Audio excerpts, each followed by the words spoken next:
भारतीय सेना के ऑपरेशन सिंदूर के बाद इसमें पूरे देश में उत्साह का माहौल है और जिस तरह का माकूल जवाब देने की बात की जा रही थी वो जवाब कहीं ना कहीं भारतीय सेना ने दिया है। और अब जो देहरादून के लोग हैं, उत्तराखंड के जो लोग हैं, वो भी इंतज़ार कर रहे थे। उनसे बात करते हैं और जानते हैं कि आखिर में इस हमले को वो किस तरह से देखते हैं, जो जवाबी कार्रवाई भारतीय सेना द्वारा की गई उसको कैसे देखते हैं। सर, जिस तरह से भारत ने जवाब दिया है उसको कैसे देखते हैं आप? मैं तो मोदी जी ने बहुत अच्छा किया और हमें अपनी सेनाओं पे बड़ा गर्व है। सेनाओं पे गर्व है। आप सर क्या कहना चाहेंगे? देखो, मोदी जी हैं जब तक मुमकिन है हर काम। मोदी जी का जो ब्लूप्रिंट होता है ना, बहुत ही सटीक और बहुत ही अच्छा होता है, क्योंकि वो कोई भी कार्य जो करते हैं ना, बगैर ब्लूप्रिंट के, बगैर तैयारी के कोई कार्य नहीं करते। और मोदी जी ने जो करा है बहुत ही अच्छा करा है। वो जो हमारी सेना ने जो शौर्य दिखाया है उसके लिए हम बहुत बहुत बहुत बहुत आभारी हैं सेना के।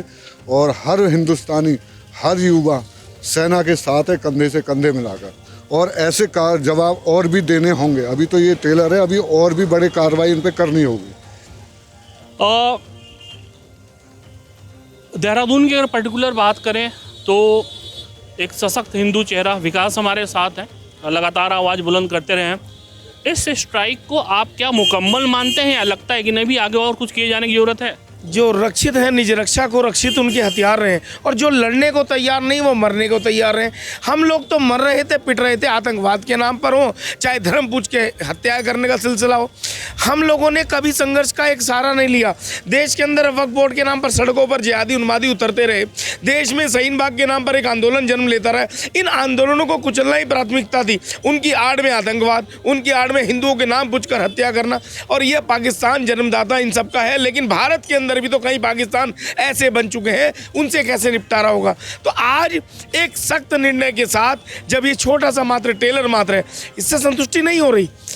और 9 क्षेत्रों में आपने स्ट्राइक की है, आतंकवादी मारे गए हैं, लेकिन हमको भी तो नुकसान हुआ।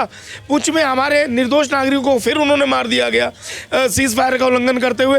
तो मुझे लगता है अब निर्णायक युद्ध की आवश्यकता है, क्योंकि जग नहीं सुनता दुर्बल जनों का शांति प्रवचन, सर झुकाता है उसे जो कर सके रिपु मानवर्धन। अब रिपु का मानवर्धन करने का, उसके अहंकार को तोड़ने का समय, पाकिस्तान को छिन्न भिन्न करने का समय, उसके टुकड़े करने का समय है। उसको एक देश, एक राष्ट्र की उपाधि से तोड़कर उसको गली मोहल्ले का एक छोटा सा टटपुंजिया जब तक आप देश नहीं बनाएंगे, तब तक वह निरंतर भारत के प्रति जहर उगलता रहेगा, आतंकवाद की अपनी रणनीति अंजाम देता रहेगा। क्योंकि पाकिस्तान के परस्त लोग भारत के अंदर भी रहते हैं। हमें अपने भीतर रहने वाले जयचंदों से खतरा है, उनसे तो हम संघर्ष बॉर्डर पर कर लेंगे। इसलिए हमें सेना का एक एक जवान प्रिय है, हमें भारत का वह नेतृत्व प्रिय है जिसने दृढ़ निश्चय के साथ ये संकल्प लिया कि आज इस पाकिस्तान का मटियामेट करना ही है। पाकिस्तान का मटियामेट करना है, निश्चित तौर पे हर भारतीय की मांग यही है। और एक्शन का रिएक्शन होता है। पहले जिस तरह से पहलगाम में जो हमारे निर्दोष भारतीय मारे गए, उसके बाद भारत ने जवाब दिया, 9 जगहों पे अटैक हुए। लेकिन अब कहीं ना कहीं जो परिस्थितियां हैं वो थोड़ी सी चैलेंजिंग ज़रूर बन रही हैं, क्योंकि पुंछ में जिस तरह का हमला किया है पाकिस्तान ने, हमारे लोग भी इसमें उनकी जानें गई हैं।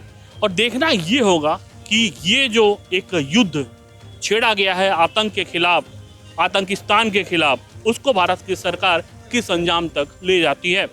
कैमरामैन रुपेश नेगी के साथ मयंक राय, देहरादून।